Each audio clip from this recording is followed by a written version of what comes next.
AICTE Atal Academy. And this particular program is hosted by Center for Interdisciplinary Research in Quantum Information and Technology, CIRCUIT, which is one of the Center of Excellence in Quantum Research, started at RV College of Engineering, Bangalore. To begin the occasion, I request Mr. Sagar P. to start with an invocation, praying Almighty for all the success. Over to you, Sagar.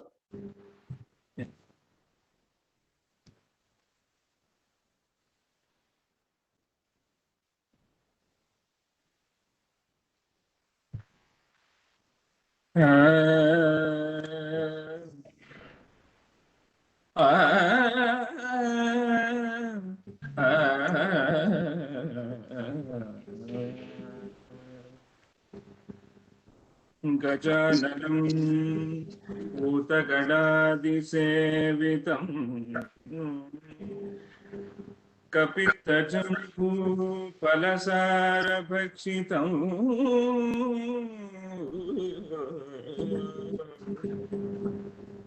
उमासुतं शोकविनाशकारणं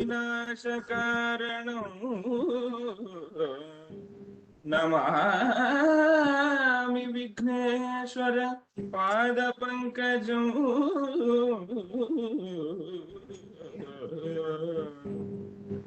Namami Vighneshwar पादपङ्कजं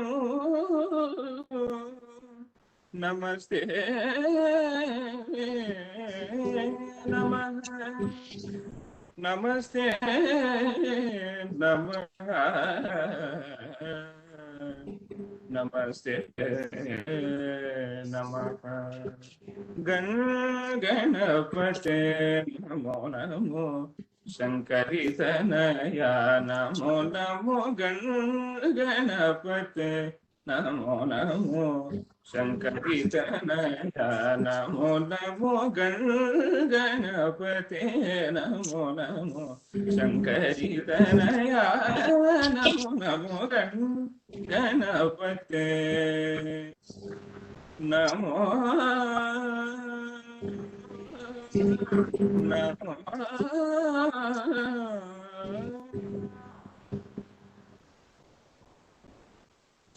अंकुशधर मंगलकर पंकजचरणाभरण अंकुशधर मंगलकर पंकजचरणाभरण अंकुशधर मंगलकर पंकजचरणाभरण गणपते Namo Namo शंकरितनया Namo Namo गणपते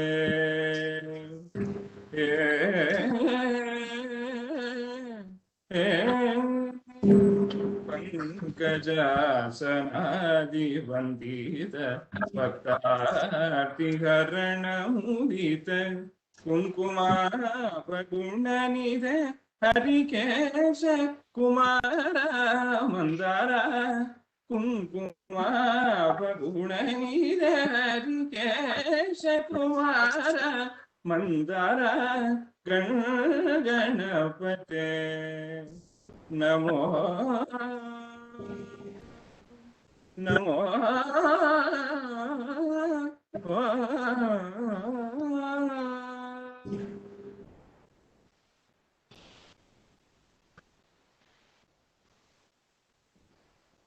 Thank you, Sagar. Just a brief introduction to Sagar. He has just passed out from Bachelor of Engineering from Computer Science Department, 2021. Thank you, Sagar, for a wonderful invocation and.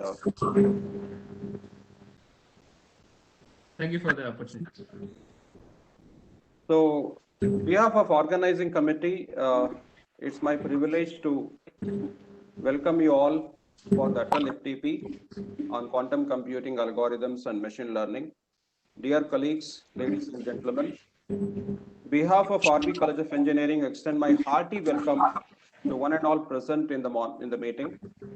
It's my proud privilege to welcome Dr. Apurva D. Patel, sir, who is a professor at Center for High Energy Physics, Indian Institute of Science, Bangalore, who accepted our invitation to be the chief guest of the inaugural function of Atal FDP on QC algorithms and machine learning and deliver a keynote talk. Warm welcome to you, sir. I welcome Dr. K.N. Subramania, sir, Principal, RV College of Engineering, who is the guiding force for all our activities and who consistently encourages us to outreach ourselves. Thank you very much, sir. We welcome you, sir. I welcome all the participants who registered for the FDP across India and have shown interest in learning this fascinating subject. I welcome you all for this FDP.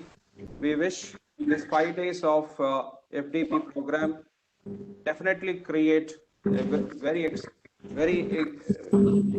interesting outcome in your career. Just a precursor for the workshop, as Professor Richard Feynman in 1959 states the possibility of using quantum effects for computation. In one of the conferences at MIT during 1981, Professor Feynman asked the question, can we simulate physics on a computer? The answer was not exactly, or more precisely, not all of physics.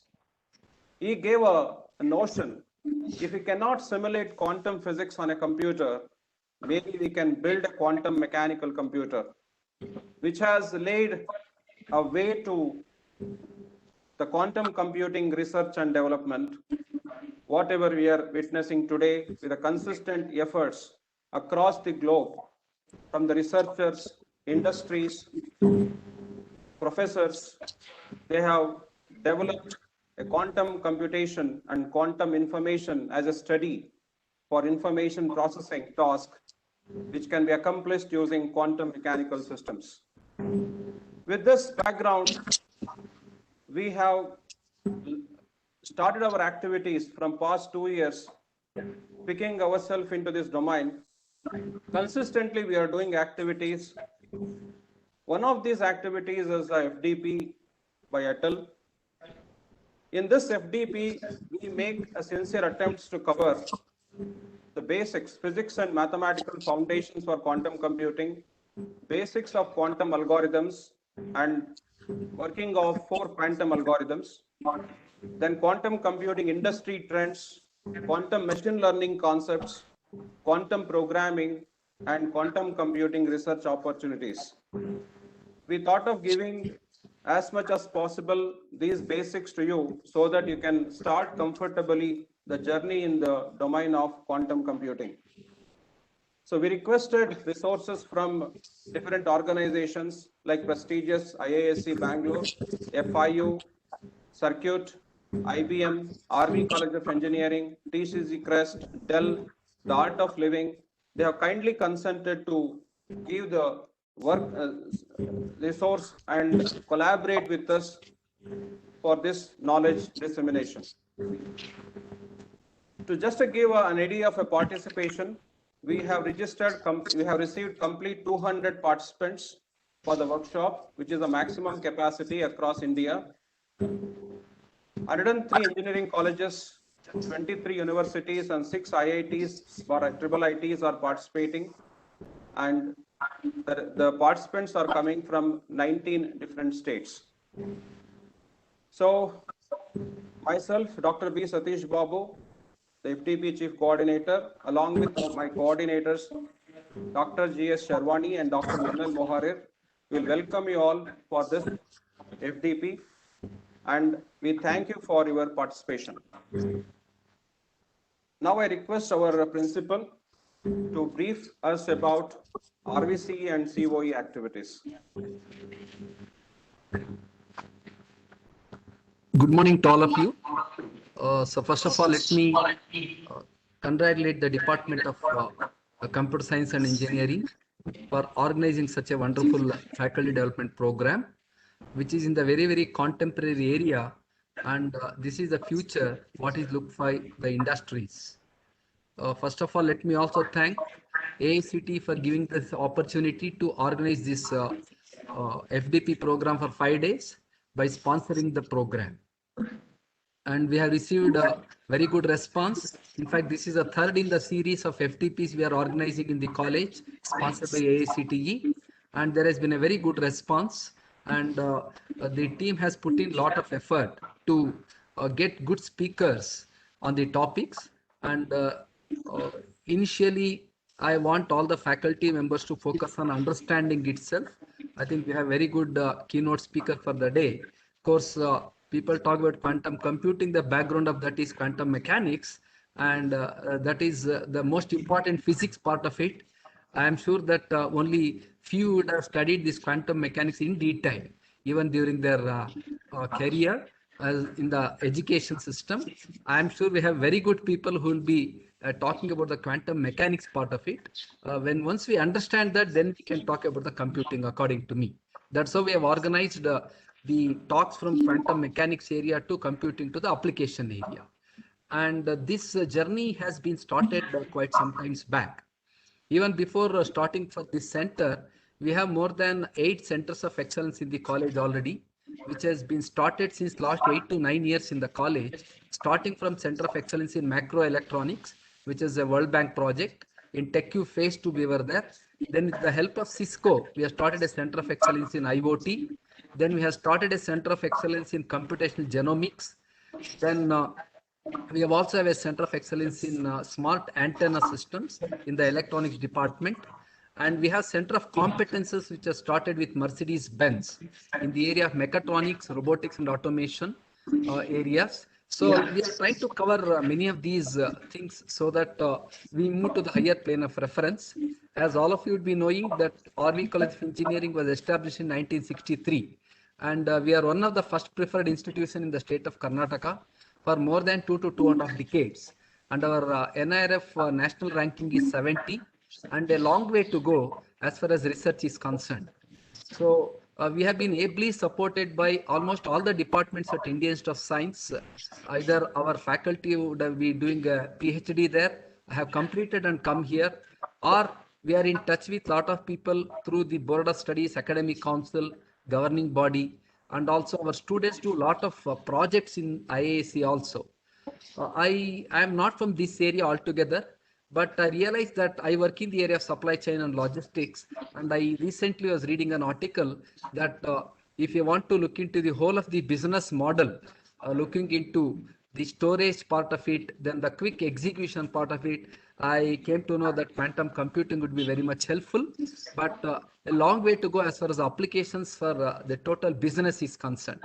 In fact, towards this, we also didn't had much of the idea.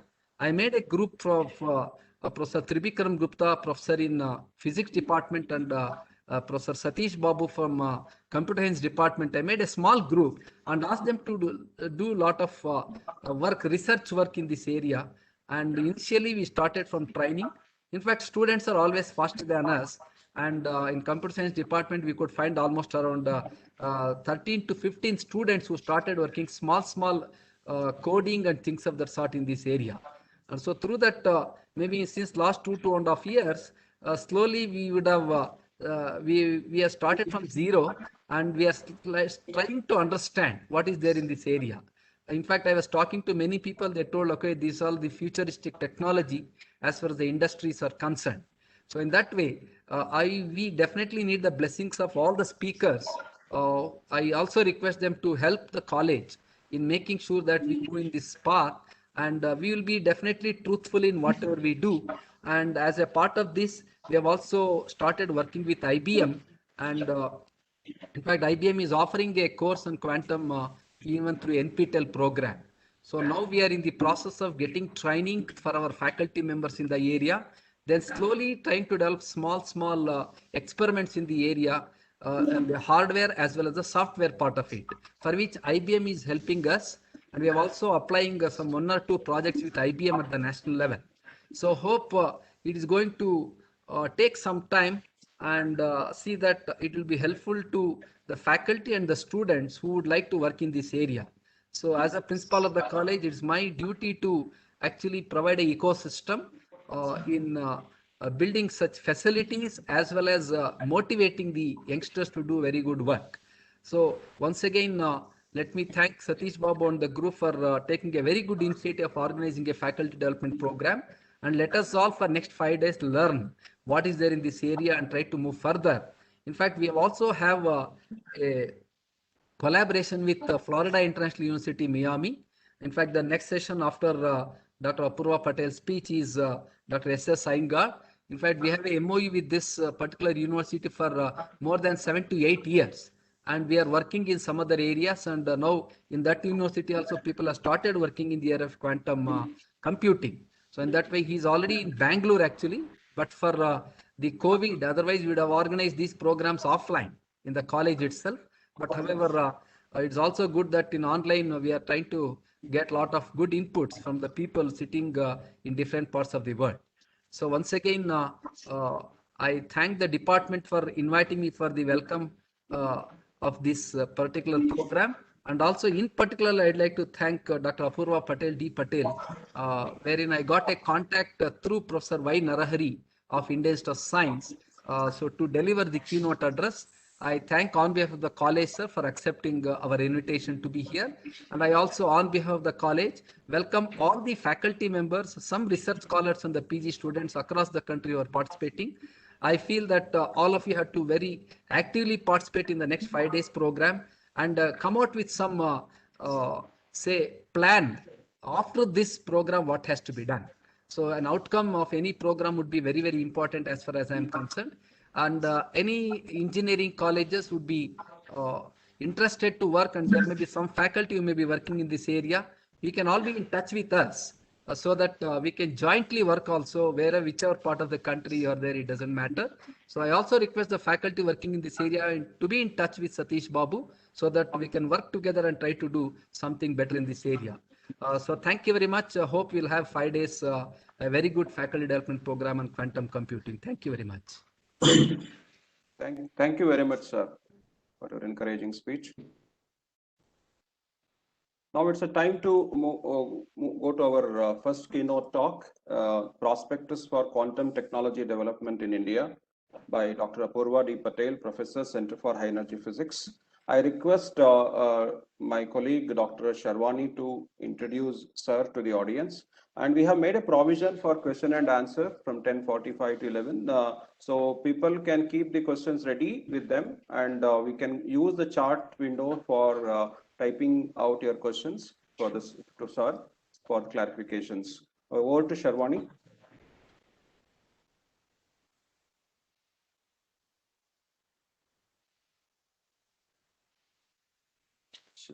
You are muted.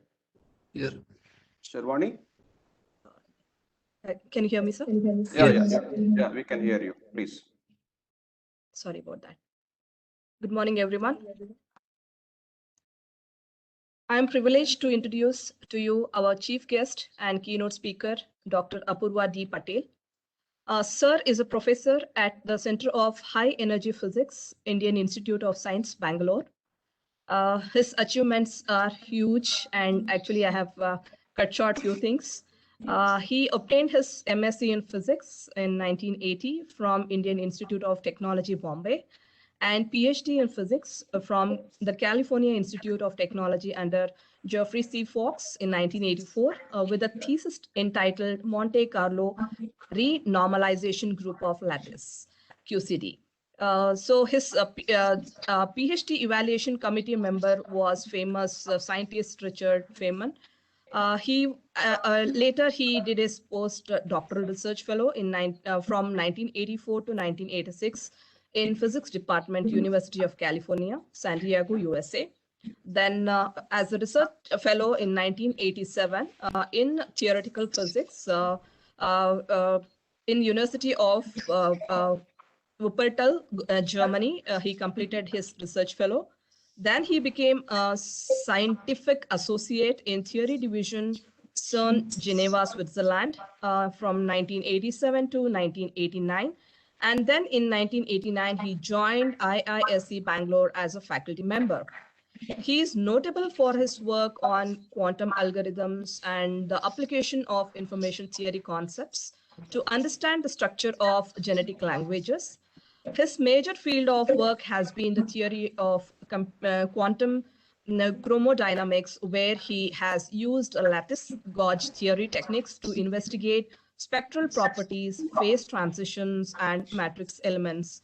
So he has published many publications in journals, conference, and monographs in the field of lattice gauge theory, quantum computation, genetic languages, molecular biophysics, black hole thermodynamics, many more. And he has delivered expert talk on topics like high energy physics, quantum computing in IISc, NIT, BARC, SERC school, etc. And he has got award for winning gold medal for topping the class in 1980 in IIS, Indian Institute of Technology, Mumbai, and got President of India Award.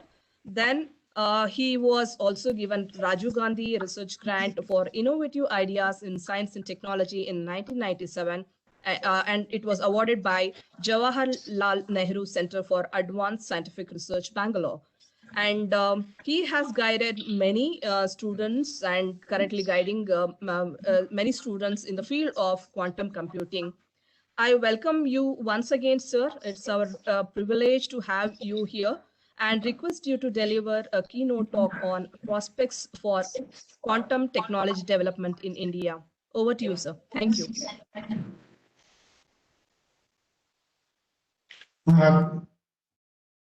Thank you for the introduction, and thank you for inviting me to give this particular talk. I need to share my slides, so somebody has to enable me to do that. That button on my web page is blocked. Okay, now it is enabled.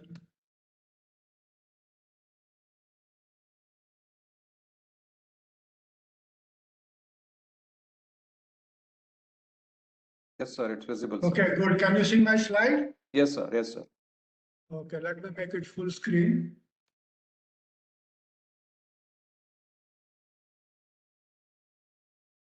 Fine. So I can begin. Yes, I'm yes, sir. going to give a sort of overview of the subject of quantum technology, what is happening and what is likely to happen. And I want people to ask me lots of questions. I will give an overview, but I will not go into details. But I want the audience to ask me questions, anything related to quantum technology, no problem. And I will try to answer them. The purpose of this is to remove many misconceptions about the subject. The way this has happened is part of the reason the media has evolved in recent years. Anybody can write whatever they feel like in some blogs or the emails, etc., and lots of statements are floating around. But that includes a lot of hype. And often hype does a damage to the subject instead of promoting it. And that has to be carefully separated. So quantum technology is not just a subject writing some new code. It's actually a subject of designing and building up new things. And that takes effort. There is no instantaneous gratification which our media wants. Things take time. I have been teaching the subject of quantum computation for now more than 20 years at Indian Institute of Science. And my first exposure to this subject goes back 40 years from my student days at Caltech, when I took a course labeled Physics of Computation from Richard Feynman. So there is a long story. We have to carefully figure out what are the fundamental principles and how we are going to use it to build something new. And this is an exercise which cannot be done by making all kind of statements and guesses. It requires systematic work. And I'm going to give a presentation from that particular point of view. So what is quantum technology? It's basically technology based on rules of quantum theory. As we have understood quantum theory as a subject in science for now 100 years, we have learned various principles, understood how things work at the quantum scale, which is the atomic and molecular physics. And quantum technology wants to convert this theoretical knowledge into practical devices. So it's a usual step, convert known science to useful technology. The science is well established. We have tested it for 100 years. Things work. We have very clear principles, and we have very high principle checks about how accurately the theory predicts the experimental observation. That is not in doubt.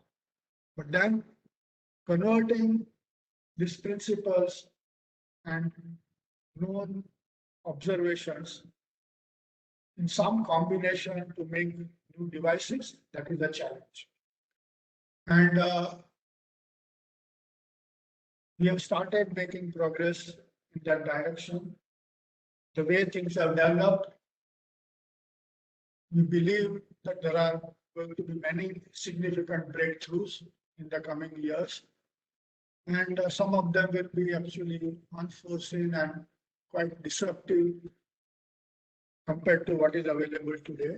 And that can produce life-changing consequences. The feature which we are trying to control are the essential features of quantum mechanics. Otherwise, it's true that everything that we have even working today is made up of some atoms and molecules. And the rules of atoms and molecules are just described by quantum physics. That doesn't mean everything that we have available necessarily a quantum device. To make a quantum device, we have to not only observe the consequences of quantum dynamics, but we should be able to manipulate the quantum degrees of freedom according to what we want to do. And these quantum degrees of freedom are some words which are used to describe them are superposition, entanglement, squeezing, and tunneling. These are the features which are not available in the usual devices, which I will call classical devices. And to make quantum devices, we have to take these features, learn to control them, then include them into new devices. What is the worldwide progress in these particular directions? And I have summarized it in a few labels. The applications which are practical have already started to appear, and more sophisticated applications will appear in future. I've listed them with a traffic signal kind of symbols in front. So that is a green light in front of sensing and metrology. These are the devices which are already appearing in the market.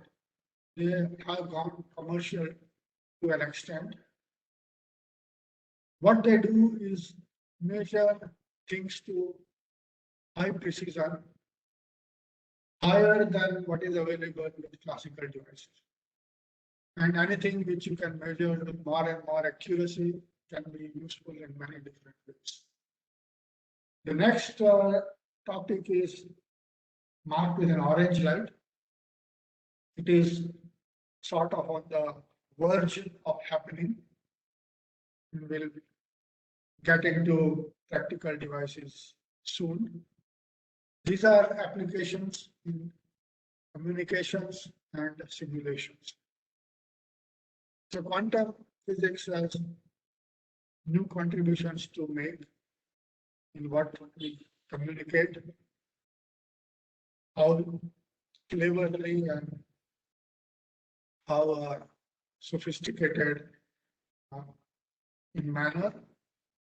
And it will also give us a new scope to simulate many different systems, new type of materials, new type of molecules, and that will give us the capability to make new things.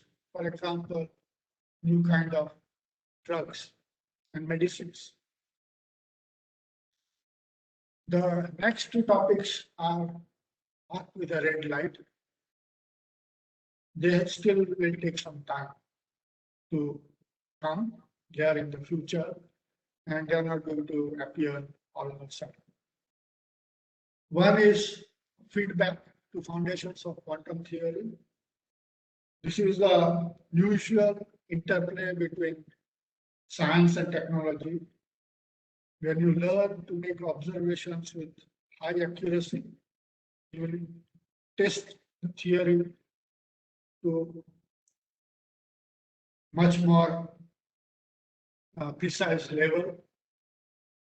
Check whether the rules which you have assumed in the theory are really there or they need some corrections.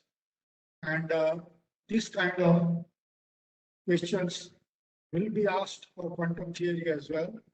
Once we make devices for measuring things at high precision, and a particular problem of interest is the process of what happens during quantum measurement. The question of quantum measurement has remained unsolved even after 100 years of quantum theory. There is a prescription which says that given an input, some output will come out. But how that input is converted to output, we haven't figured out so far. It's a dynamical process, and what we have in theory is just an axiom, the measurement axiom, which gives us a rule. But the equation which produces this particular rule is not known. It has to be figured out, and that is a subject which will get a lot of benefit once we start making quantum devices and start making high precision experiments. And the last target is make a quantum computer. Though this was the original motivation for developing this particular field, it's the one which is going to take a long time. And the question here is to make a fault tolerant device. A computer is not really useful unless it can correct errors. And though we have made many quantum devices in the laboratory so far, sort of elementary components of the computers, we still have to develop the technology to a level where we can correct errors. This is the important steps, but not achieved in practice so far. And that is the reason it will take the longest time to appear in reality, certainly many years. What is the reason behind this? The hurdle is quantum dynamics, as we see in experiments, is highly fragile. Quantum states we can create, but they get destroyed by interaction with the environment very quickly. And the job of developing the technology is how to shield this quantum degrees of freedom from unwanted noise, and related to it, how do you correct the errors which creep in because of this unwanted interaction. So this is a main technological challenge, and as I said, it will take time before we learn how to do that. And for that reason, it is also obvious that the devices which we'll make will work very well in cooperative situations, but not in hostile situations. So we have to have a secure environment where these things work. But if you ask whether these things will work in a war, well, that is very questionable, because that is a hostile situation, and how well we can protect what we have is not at all clear. Another consequence of this fragility is that we are not going to jump into quantum domain in one shot. We will have a lot of hybrid devices, which is some internal quantum degrees of freedom enveloped in a classical environment with lots of peripheral support, and this peripheral support will be used both to shield the quantum degrees of freedom as well as to communicate with those quantum degrees of freedom. But the classical peripheral support is essential. Another way to look at it is we ourselves are classical creatures. Our problems and our answers are all going to be classical, something which we can write down on a piece of paper.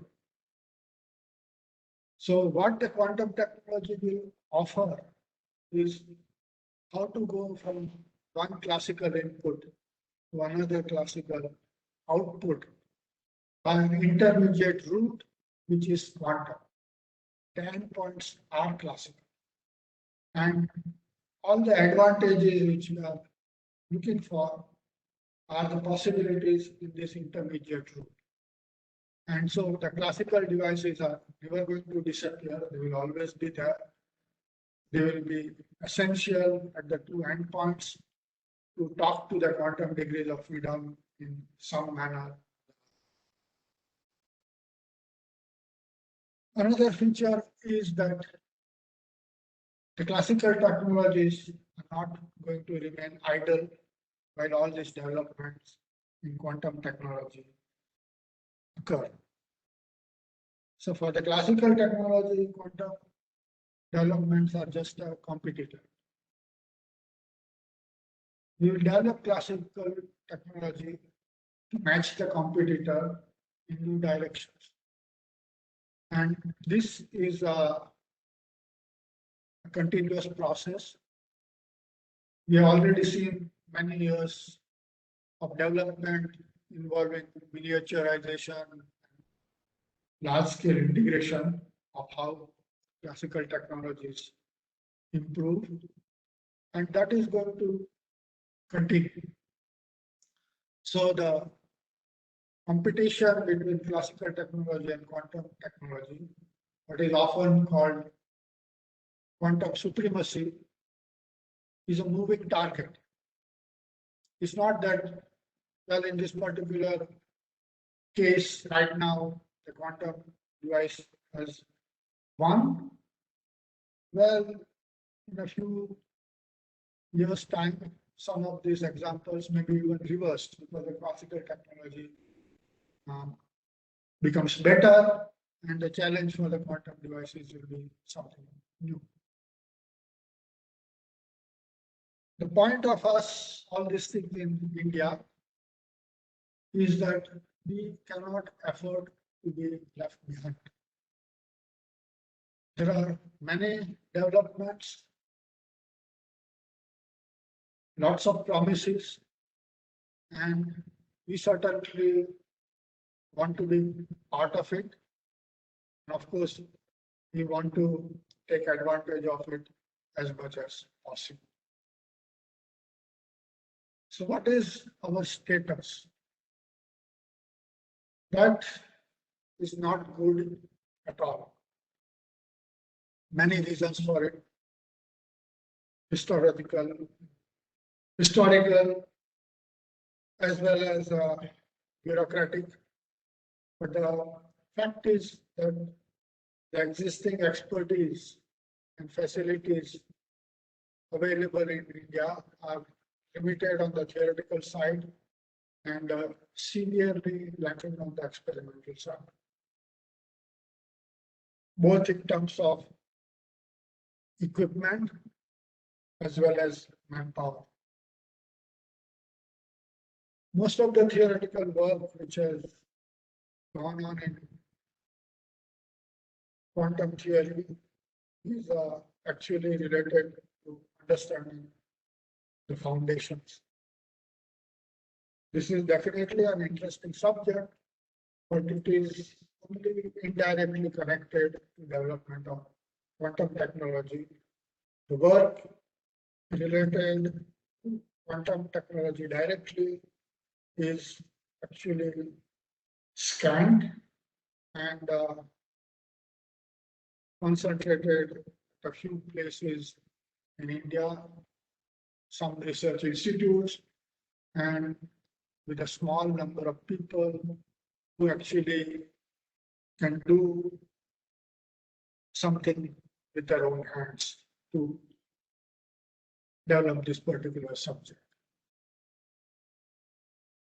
The constraints are, as I said already, both in the infrastructure and manpower. What is the support that we are getting?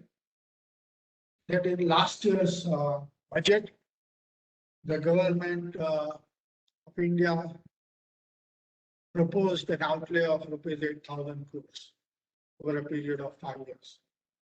That is indeed a lot of money for developing a national mission on quantum technology and applications.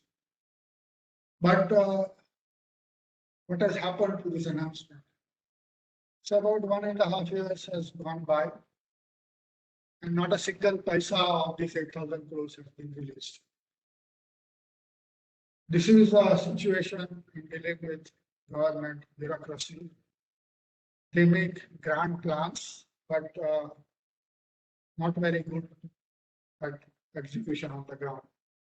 They are still having meetings, making documents and reports, and figuring out how to convert this great announcement into practical tasks.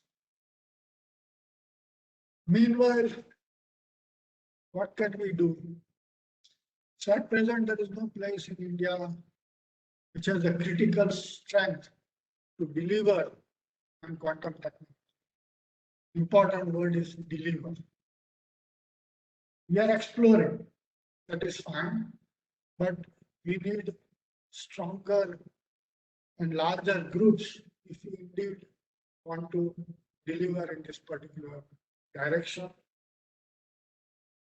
Given the situation, it is fairly clear that we must concentrate whatever resources which we have, both in infrastructure and manpower, in a place which can be built up to deliver in this technology.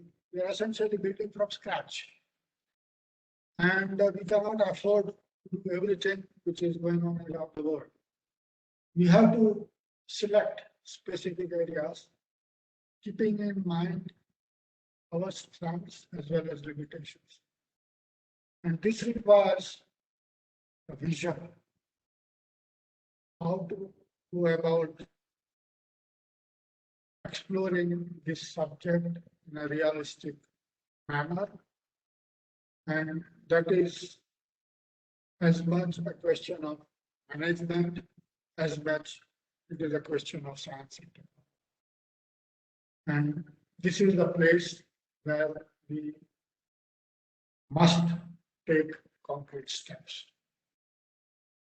So having said that, now I will put it aside and go on describing what is happening in the rest of the world. And I will break up this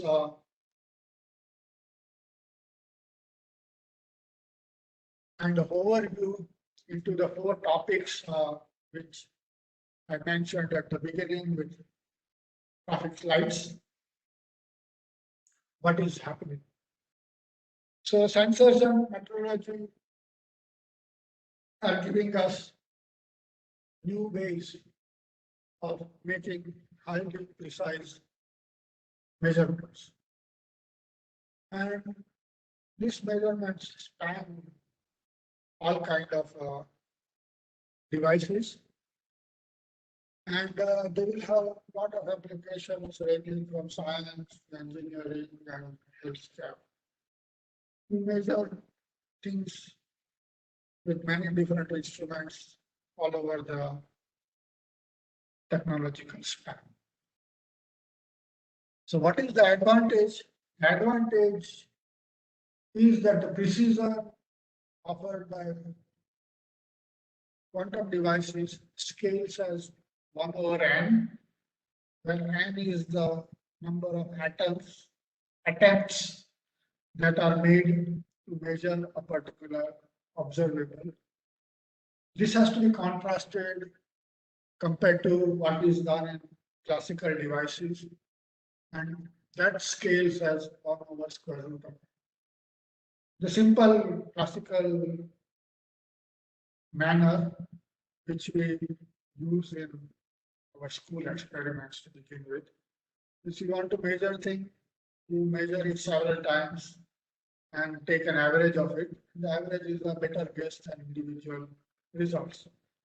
And the average converges to the ultimate value according to the rules of statistics as this 1 over square root and behavior, which is also known as the central limit theorem.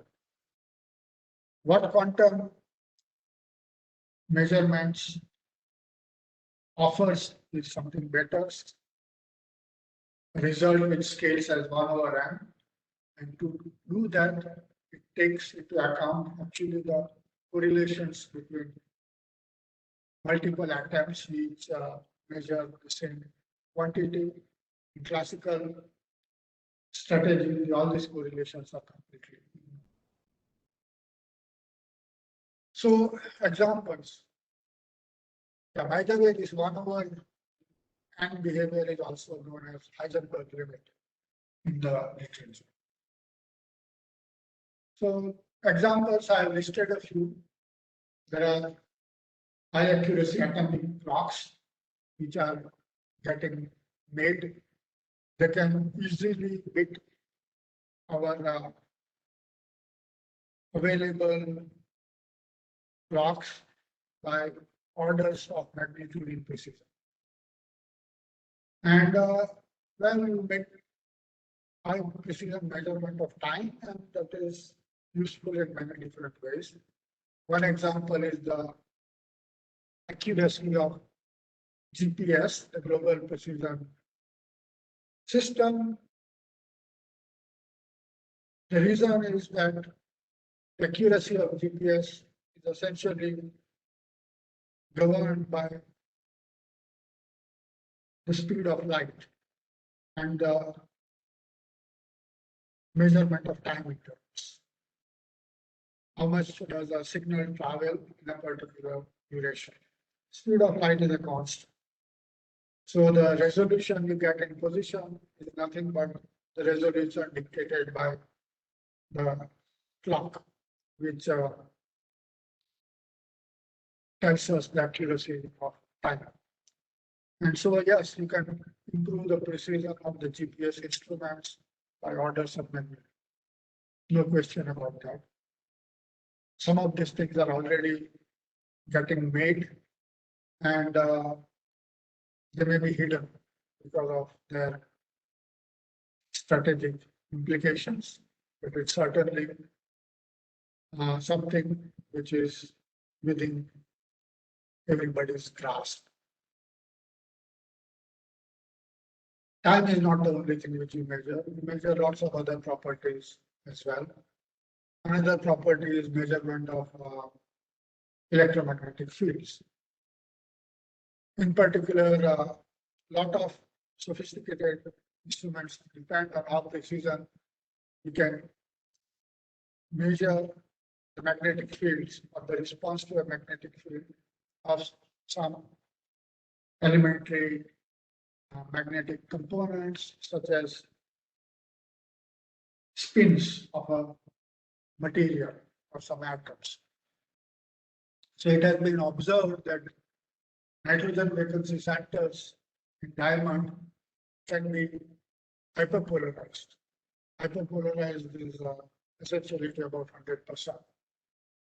And that is to be contrasted with other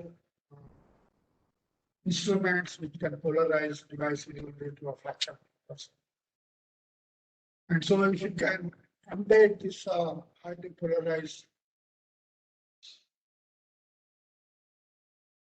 pieces of diamond, it can actually be just a kind of a powder with nitrogen atoms embedded into the diamond crystal. They can function as highly sensitive and robust magnetometers.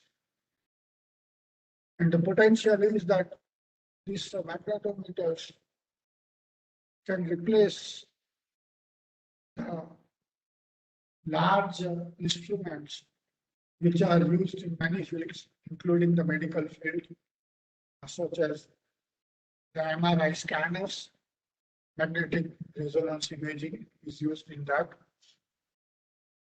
And these MRI scanners are huge machines in medical diagnostic centers. If you can convert these nitrogen vacancy centers to a device, it will be a handheld object like a mobile phone. And these MRI scanners can be replaced by instruments which can be put inside ambulances and can go all over the place according to the need. So these are the things, the examples of drastic changes which can occur if we learn how to use these sensors in a better manner. There are other kind of sensors which can be developed. There are insertion of specific impurities in some cleverly designed materials, and they can be useful in making memories, relay devices for the networks, etc. Another field which is developing is to use interferometers. The interferometers are demonstrated in high school and college laboratories using light. But quantum theory tells you that you can make your interferometers using atoms, because atoms have a certain wave property. And when you do that, atoms have something which light doesn't have, and that is mass. And if you can observe the behavior of the interferometers, you can actually use it for measuring acceleration and rotation, which can make navigation devices possible. This can become an alternative to the GPS network, the global positioning system. And it can even be extended to gravimeters, which detects small changes in gravity, which can happen, for example, to some object on the ground. We can figure out whether there is a petroleum available underground or some specific minerals or whatever else, even a landmine. And these are again unusual applications, but they are all possible. And one can go on to looking at all kinds of degrees of freedom. Photons, it can be phonons, different materials, it can be three-dimensional materials, it can be two-dimensional materials. And you can actually convert the signal from various observations from one to another, and they will all have applications in sensing and control,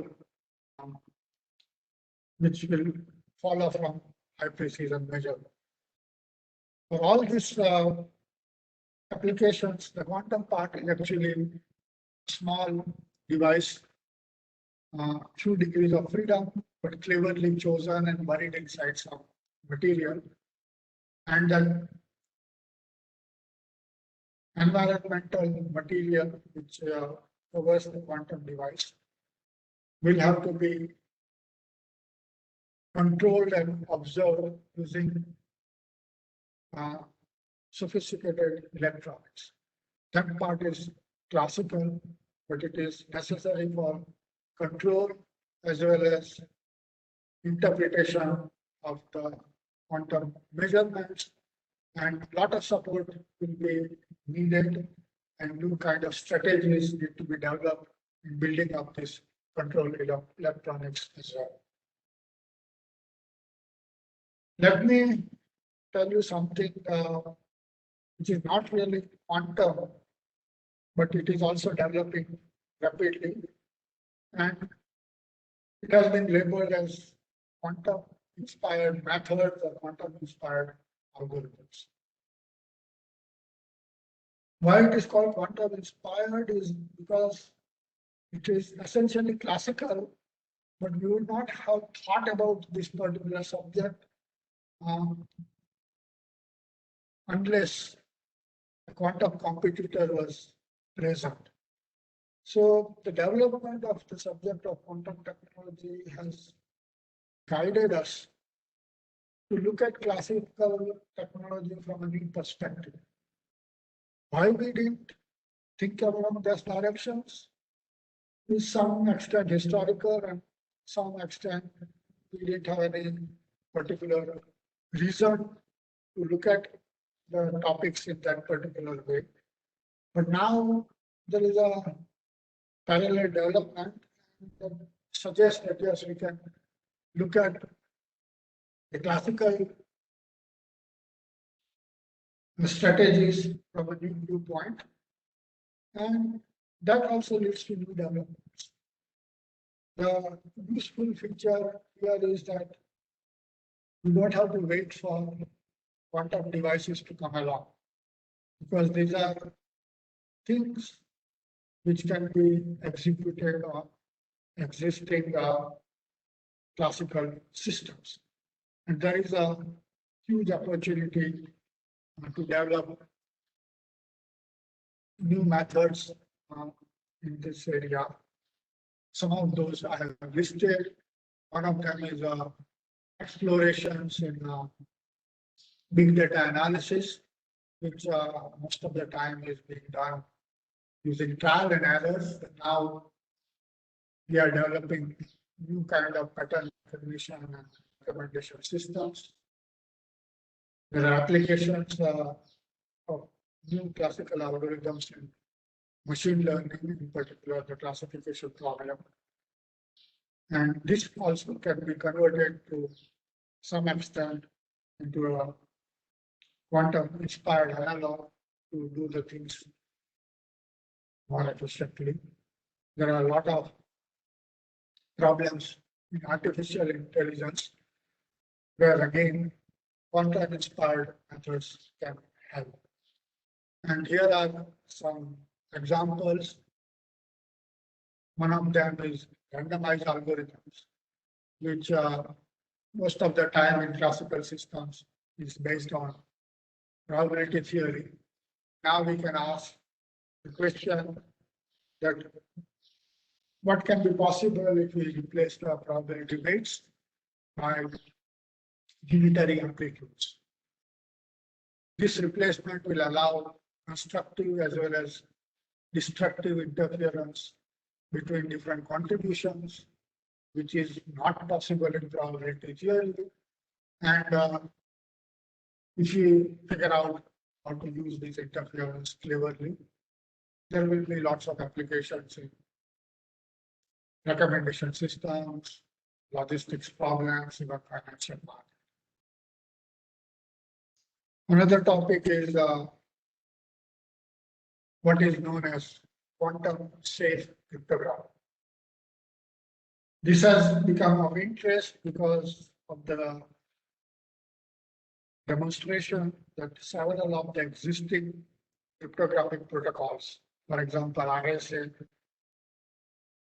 are vulnerable to hacking by somebody who has a quantum computer. But it has also become very clear that there are problems which are hard, something which cannot be solved easily, even on a quantum computer. In case of RSA, the factorization problem was assumed to be difficult on a classical computer, but it becomes easy on a quantum computer. But there are difficult problems for quantum computer as well. They include lattice codes and learning with errors and several other examples. So one can take this hard problem and convert it into a cryptographic protocol, just like RSA converted the factorization problem in a particular communication scheme.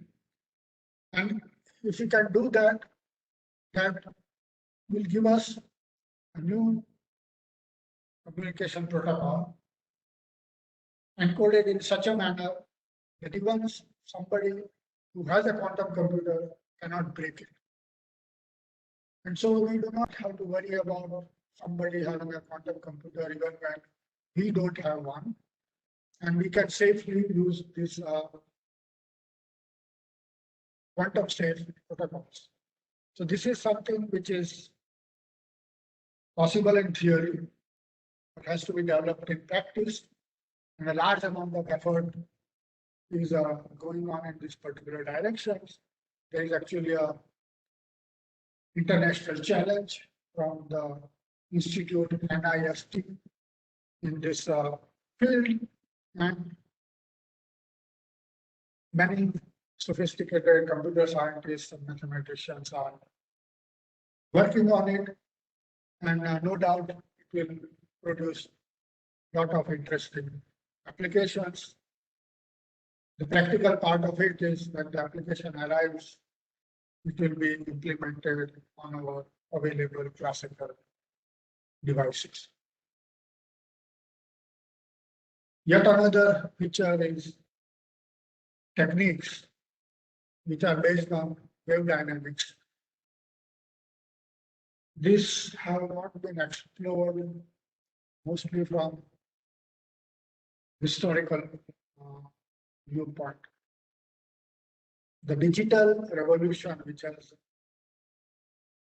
revolutionized how we deal with information, is a particle-like description discrete variables localized at very specific points.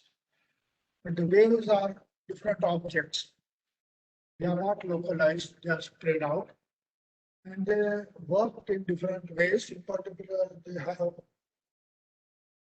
interference. And if we can exploit this property, we can have classical devices with a dynamical wave feature built inside it. And this can lead to a lot of applications which we have not yet explored. And waves can be used obviously for various kind of sensors. They can help in detecting defects. They can help in transfer of energy. They can help in catalysis. They can help in vibrational isolation. And the reason is that we have been using waves in all these directions already. Electromagnetic waves are a very specific example, but we have used the waves for communications. The mechanical waves are sound. Again, most uses are for communications. But the dynamics is already there. You can use waves cleverly by manipulating them, just like you manipulate the currents and voltages in our computers. And that allows us to use interesting things. Communications is a very simplistic situation where the wave is sent from the sender to the receiver, but in between there is no manipulation. And adding that manipulation in between can give us new possibilities. This is a subject which has not been explored in detail, but there is definitely lots of possibilities available. And to deal with all these new possibilities, the framework is nothing but linear algebra, but where we can do clever superposition and interference. You don't need to learn many complicated mathematical techniques, but you need lots of imagination. And this is something which is certainly possible in this domain of quantum inspired algorithms. So these two topics which I described so far, sensors and this quantum inspired algorithms, I put them at the beginning because this is completely within our grasp, even with the capabilities available in India with limited resources. But what it needs is exploration with a new way of thinking. Now, I will give some summary of little more sophisticated subjects where new hardware is actually needed, and that requires some amount of effort to build sophisticated systems. And the first among those are communication devices. Some of those are available internationally as commercial systems, so you can buy them, just like you can buy mobile phones. We use them, but we don't know how to make them. You buy ready-made components and at the most to assemble them in some particular way. This is all right, but you pay a lot of money when you don't know how to make things and you have to buy it from somewhere else. So what are the principles involved in this quantum communication, which we have to learn in order to make these things ourselves? And one of them is to learn how to conquer signal to noise ratio. This is extremely important subject because any communication system, you always complain about not enough bandwidth. You want to send more and more data. Audio was not enough, so now we have video, which requires more bandwidth, and even with video is there, now we want to send multimedia and all kinds of things. So how do you improve the signal to noise ratio? The wave nature actually gives you an answer that if you have multiple copies of the same signal, you can distinguish them better than when you have only one copy. And communication problem is actually just distinguishing different states at the very basic level. Different states are just different letters in the alphabet, or it can be just 0 and 1 at the digital level. What happens is if you don't have a perfect distinguishing capability among the states, you will create errors. You will interpret one letter as something else, and that is what you don't want. And the distinguishability becomes perfect when the states are also. There's no overlap between them. So how do you track the states towards orthogonality? And having multiple copies actually gives you a method that if the overlap is cosine theta in the linear algebra language, where theta is the angle between two vectors. If you use two copies, you can convert that overlap to cosine square theta. And cosine square theta is certainly smaller than cos theta, and so you improve the distinguishing capabilities. If you use many copies, you can distinguish even more. And this is something which is not unknown. Astronomers have used it for a long time to obtain fantastic images of stars and galaxies and the whole universe by making long exposures. What these long exposures give you is multiple copies of the same signal. And you combine them in a clever manner, and you have high resolution images.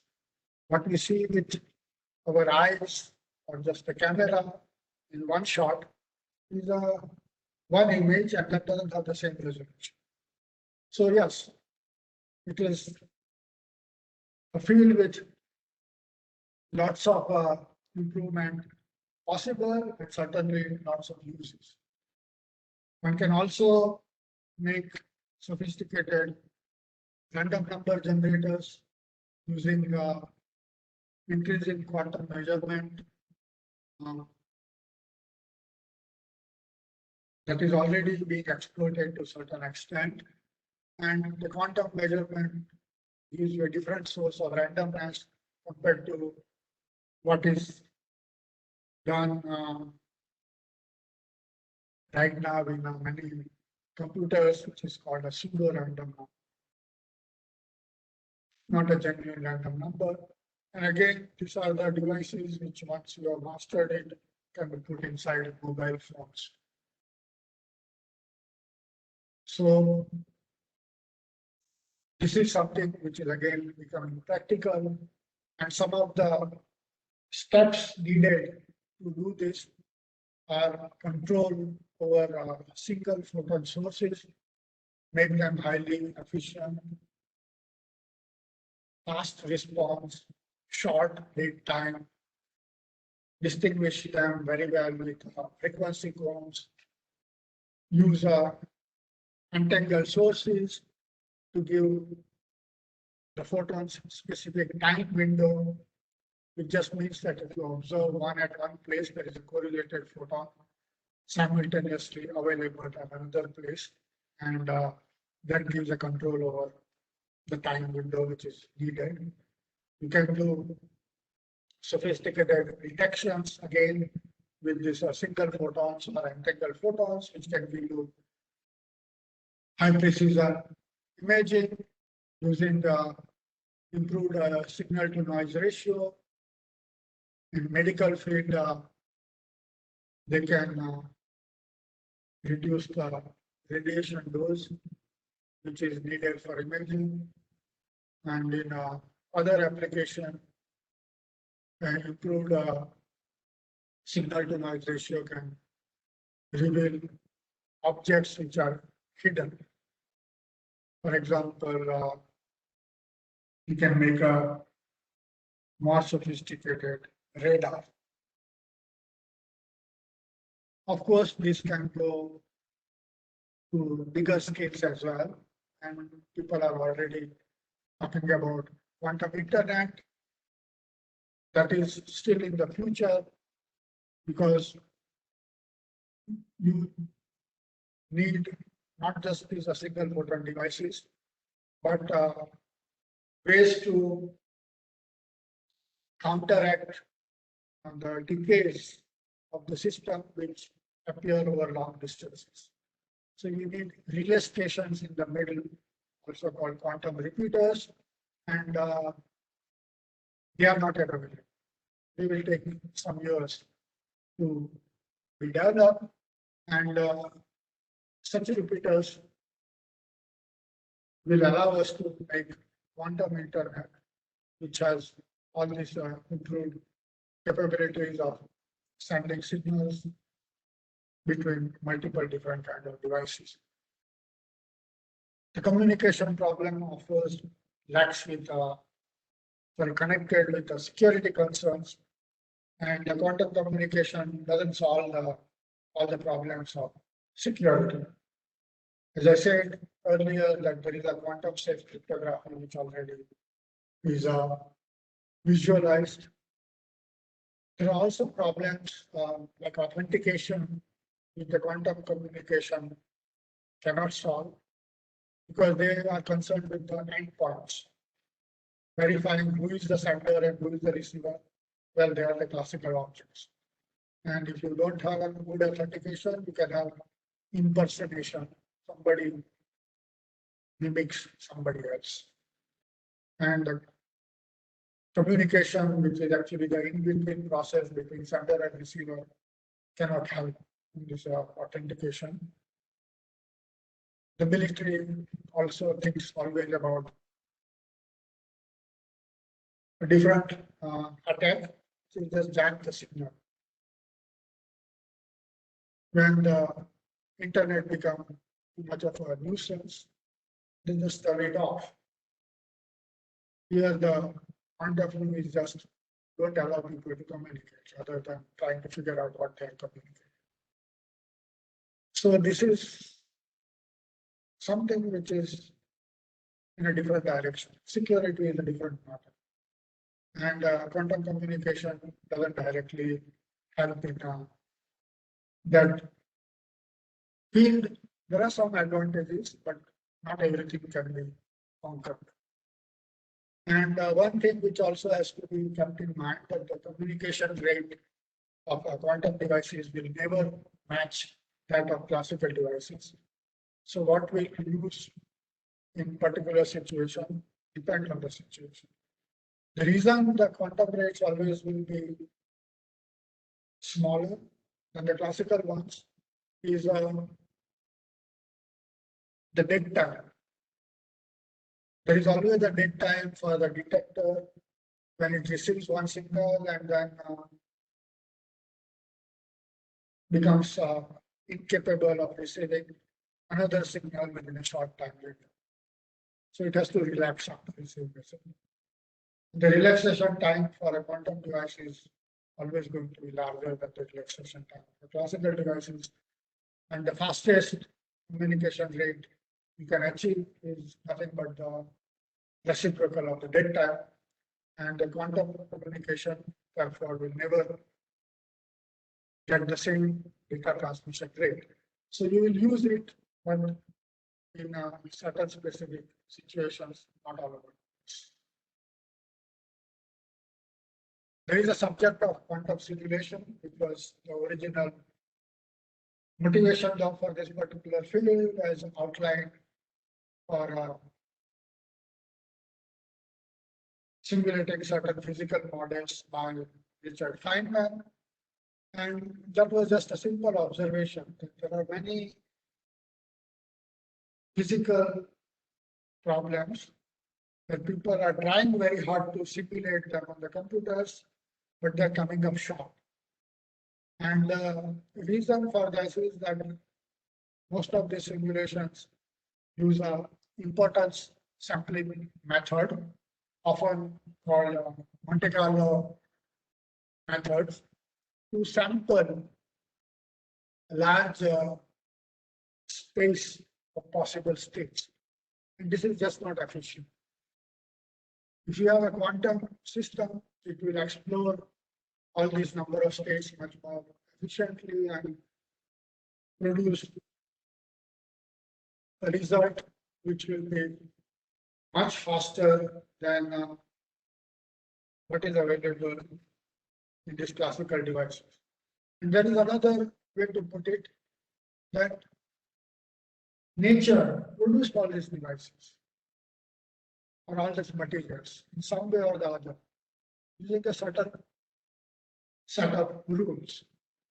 The important point is that these materials were produced with finite resources, both in space and time. The finite is the important part. So if you understand the rules of nature properly, you should be able to repeat the process, just mimic it. And then we will be able to process the materials or atoms or molecules as well as it is done in nature and produce new things. And all that remains is how will you use the rules of nature. And quantum dynamics is a part of the rules of nature. Maybe we have to just use it sometimes to get where we want. If you don't use it, you are handicapped.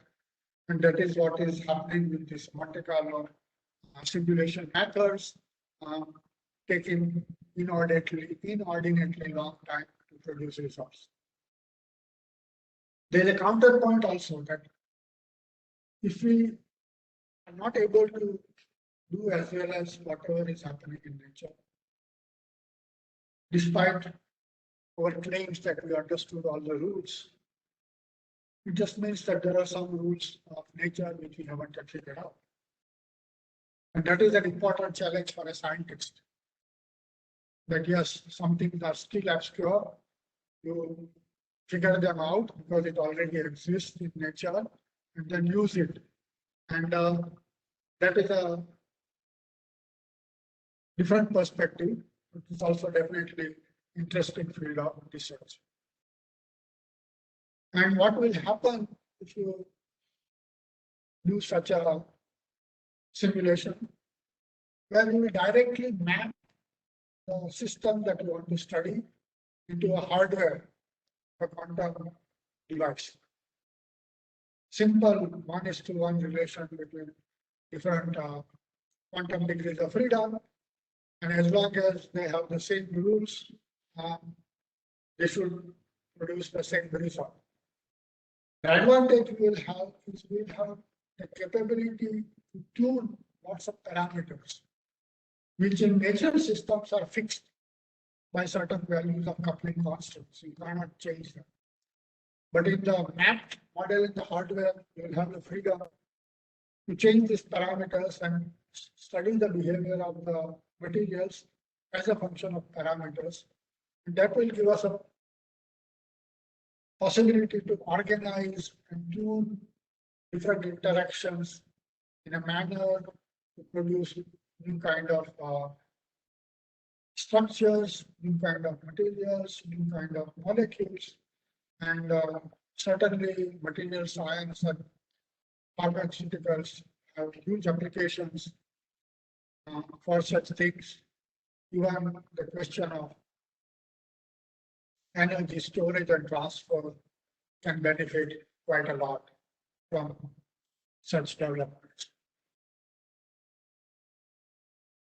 What it again exploits is the capability of quantum laws. There is an intrinsic quantum parallelism arising from the wave nature, which is buried inside the quantum degree of freedom.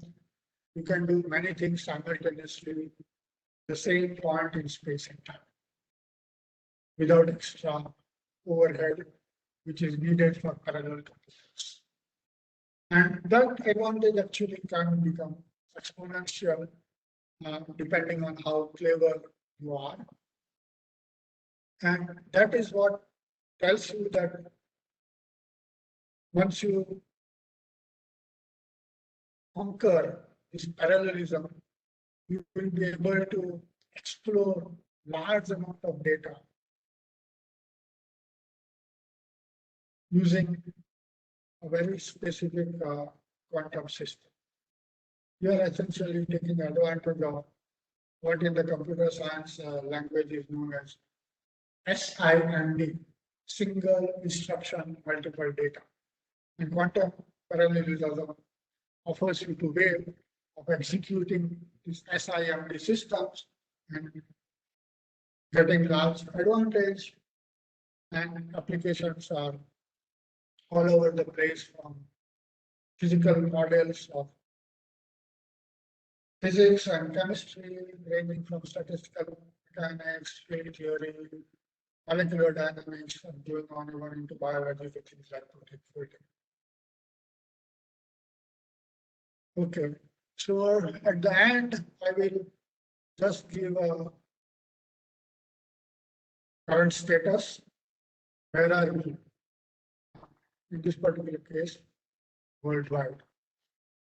And we are at the stage where we have tested elementary components in terms of how they work, but we are not quite successful in putting a large number of these components together. And that has led to a label NISQ, which is a short name for noisy intermediate scale quantum systems. This corresponds to about 10 to 100 qubits and maybe about 1,000 operations that you can perform it. They are noisy, but these all we have right now. The question is whether we can do anything interesting with that. The full feature of a fault-tolerant quantum computer is years away, because all these systems don't have any error correction. Job is to actually still find use for them, even when your output is going to be noisy. And it's not very clear how much use you can get out of it, but lots of applications are under study, and they involve variational principles and also some kind of validation and verification methods, where the results can be noisy, but they can be useful if the noise is bounded. And in this particular case, and the problem is to figure out application where you can do certain bounds, that you can use these systems if answers are within certain bounds. They're not going to be very large systems, but they can be still useful. And one of the places where we use this kind of bounded error systems are analog devices. They are not as precise as the digital ones, but as long as the error is controlled within a certain limit, they can give us many practical applications. And this kind of analog devices are already being made with several quantum hardware platforms, for example, ion traps and cold atom condensate, etc. And they can be useful for study certain universal properties, not explicit details at a high level, but a rough idea. And this is something which is going to come the market earlier with these noisy systems. And what will this do? Well, progress basically gives us a hope. Right now, it's not going to transform the whole world of computation, but they are giving us indications, they're giving us opportunities for taking the next step. And right now, as I said, the most important problem are these bounded error problems, the classification in terms of computational complexity puts this in a label called BQP. But if we conquer this particular BQP field, we will certainly have a quantum revolution with many unusual and unforeseen applications. So this is the place for large number of opportunities. And our job, as I said earlier, is given the available resources, figure out what we can do, be clever and choose specific areas in which to work on. And yeah, that is essentially the end of my talk. I would just like to make an announcement that today we have a new semester starting in our institute, and it is the first day of a new program which we have initiated. It is a master's program in quantum technology. It's a 2-year course-based program. We have admitted the first batch and they are basically starting today. This is a program, the first of its kind in the whole country, and our aim is to produce technologists who can design and build things, and not just users who will take something from the market and do something with it. Thank you very much.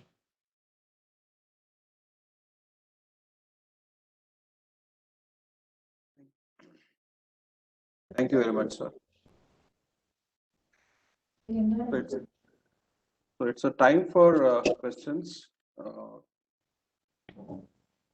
Can you enable my share? Yes, sir. One more session. Sir, in fact, we collected quite a bit of questions in the beginning of your talk. So few of the most of the questions you have kind of answered, sir, in your talk. Sharwani, you want to take some questions from the audience? Yes, sir. I think. Yeah, certainly. Yeah. So first question is, could you please share insights on quantum memory design? How to store quantum bits? Question from Quantum memory is a, well, important problem in both computation and communication. The problem is not of having quantum degrees of freedom, which we know are already there. An atom which works by quantum rules lives forever if you don't disturb it. The problem comes because the system interacts with the environment. And the atom also interacts with the environment and it still is stable. So the challenge in memory is actually not just having a quantum degrees of freedom. They are there and they live very well for a long time also. That is not the problem. The problem is how to interact with them. And the way we interact with them brings its own source of noise. An isolated system is fine, but if you don't interact with it, you never know what it is doing. And our signal for probing the system, they bring in the noise. And there is no way to get around. And so we have systems which are stable in isolation, but not stable as soon as we add this particular noise. Both from imperfect shielding, which we can control to some extent, and the probe itself, which we cannot avoid. And then the job is to make the best which we can, the systems which can store the information for some finite amount of time, even in presence of some particular noise. And that is actually a tough technological problem. The problem actually relates to a particular label which is used in physics called open quantum systems. And this is a field where we don't yet have all the answers. It's a challenge to figure out how to control these degrees of freedom, even when the noise is going in. And when the noise becomes too much, of course, everything is lost. So noise has to be kept bounded within certain limits. And it is possible in certain situations where we have used it, but there are many more applications where we are still trying to figure out what to do. For example, in nuclear magnetic resonance, the spins are fairly stable. They can remain the same state for several seconds. And they can be useful storage devices for quantum signal, except that we have to figure out how to talk to them. The photons are again systems because they interact very little with the rest of the world, so they will preserve their particular properties, but then the photons propagate through a medium. In the vacuum, they are fine, but they propagate through a medium, and the medium will produce some interaction, and then we have to again figure out how long the signal is going to survive. So these are all technological challenges, and it is something which has to be mastered. And when we do that, yes, we will talk about quantum memory. Right now, it is not available. Thank you, sir. One more question. The nitrogen vacancy centers in diamonds use magnetometers. The question from Shrabana is it a scalar or vector magnetometer? It's not a quantum computer because it's not a large device. When a nitrogen vacancy center, I'm talking about one nitrogen atom embedded in some neighborhood of a diamond. So it's a limited system. But it's a limited system which offers you an observable signal. And this is all the structure which is needed for many of the sensors. Sensors are not large-scale devices, which are what we talk about when we talk about computers. They are small systems with a few degrees of freedom. If you are able to control and manipulate them, you can do useful things. And that is why they can be made with existing technology, even when we haven't figured out how to deal with a large-scale integration.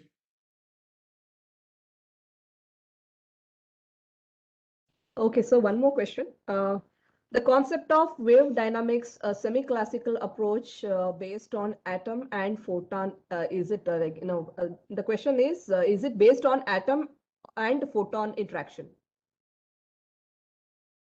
Wave dynamics is all over the place. It is certainly there in the quantum domain, for example, is atoms or photons, but it is there at the classical level too.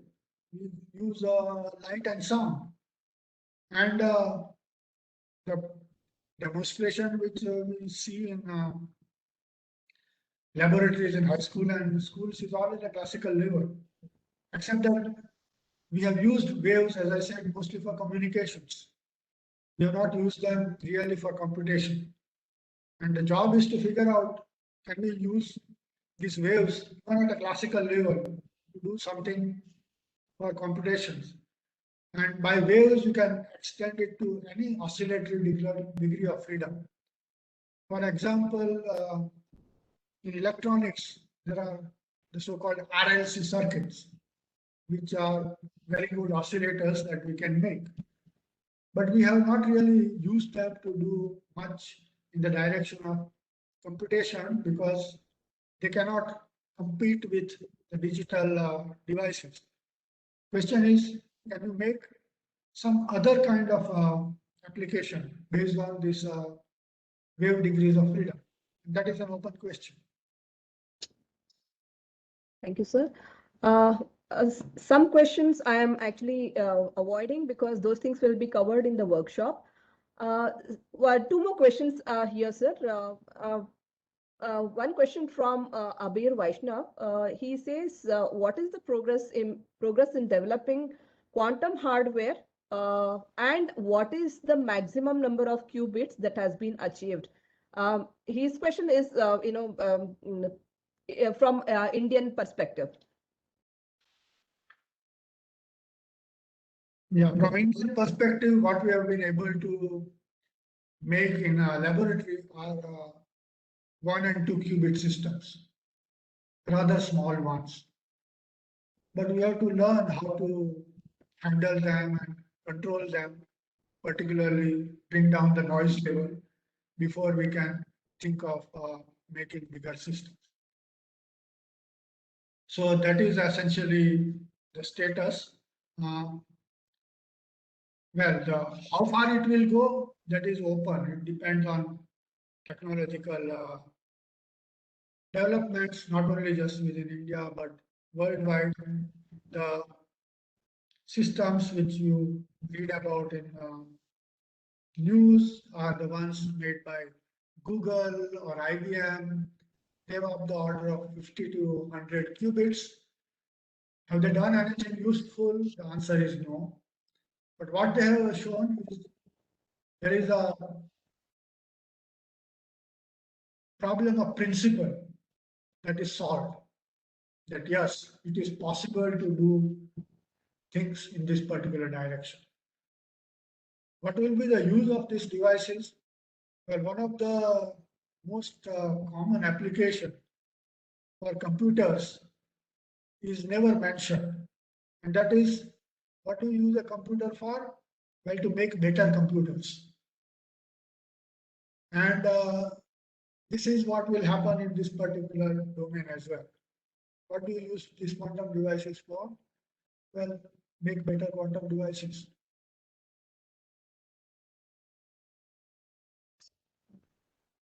Satish sir, from my side, I think my questions are over. If you have any other question, you can ask. Yes, thank you, Sharwani.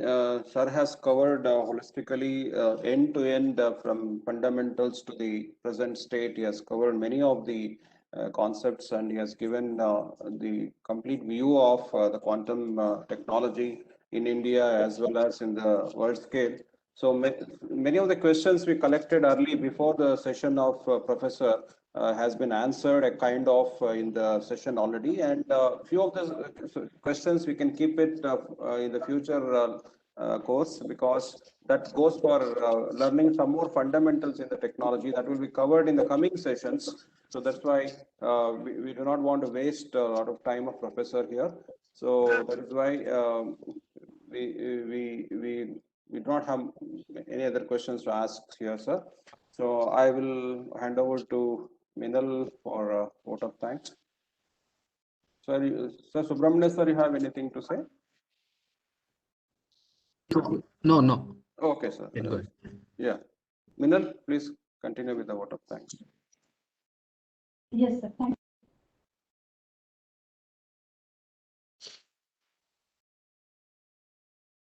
Okay, then I will take leave. You can continue with your program.